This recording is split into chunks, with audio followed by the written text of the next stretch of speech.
mbokk yi ñu ngi leen di nuyu di leen ziar Anacim moo leen di indi seen xibaar météo pënd bi dina fi gën a nekk incha allah ci weekend bi tàmbalee ko ëllëg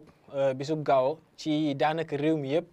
te waaye nag dina gën a bare ci boori bët gànnaar jàpp sax ba boori soow ca Ndakaaru ànd ak tamit peex boo xam ne dinañ ko nemmeeku ci guddi gi jàpp ëllëg ci fajar ci réew mi yëpp daanaka ci noonu nag dañuy woyax animation satellite bi. gis ni incha allah bu guddi jotee dinañu nemmeeku ay niir yoo xam ne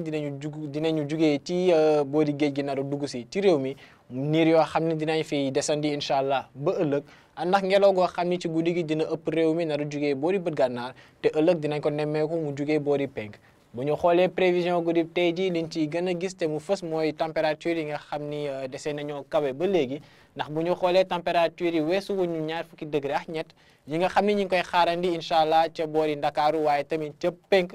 ca Bakel dinañu gis ni tamit température yi ca Matam dinañu toll ca 20 degré ak benn jàpp 20 degré ca Tambacounda moom tamit lañ nar a nemmeeku incha allah ca Kaolack bu ñu xoolee nag boori digg réew mi température yi dinañu toll ci diggante 20 degré ak juróom-ñaar comme ni ñu ko nar a amee ca Diourbel incha allah jàpp 20 degré ca Thiès jaar ci 20 degré ak juróom-ñett ca Mbour wala Fatick ba sax 10 degré ak juróom-ñeent yoo xam ne ñu ngi koy xaarandi ca Louga boori bët Saalum nag foofee la température yi nar a gën a néewee ak ay température yu nar a wàcc ba tolloog 10 degré ak juróom-benn comme ni ñu ko nar a amee incha allah ca Sédhiou waaye ca Kolda lañ naree am température bi gën a néew ci guddi gi mu nar a toll ci 10 degré ak juróom bu ñu xoolee nag ëllëg incha allah tamit tàngoor gi dinañ ko mën a nemmeeku ci yenn goxu réew mi ak ay température yoo xam ni dinañu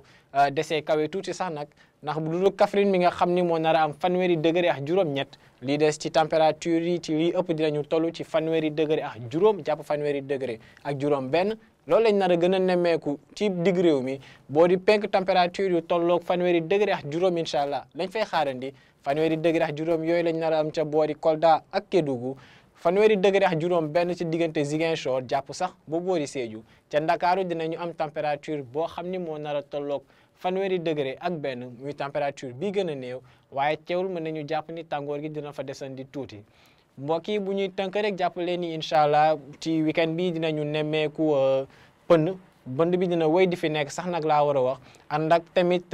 peex boo xam ne dina ko nemmeeku ci guddi gi jàpp fajar ci réew mi waaye dina gën a tare daanaka ci boori bët saalumu réew mi ci noonu nag pënd bi nag jàppale ni tamit dina gën a bari incha allah ci diggante bët gànnaar jàpp sax ba boori Ndakaaru ànd ak ëllëg incha allah tamit tàngoor goo xam ni dinañ ko mën a nemmeeku ci yenn goxu réew mi lii moo newoon seen xibaari météo mbokk yi di leen ñaan nag ngeen di woy di topp xibaar yi nga xam ne ñoo dikkee ci Anacim ci xarale yi di leen dig daje altine incha allah di leen ñaanal jàmm wasalaam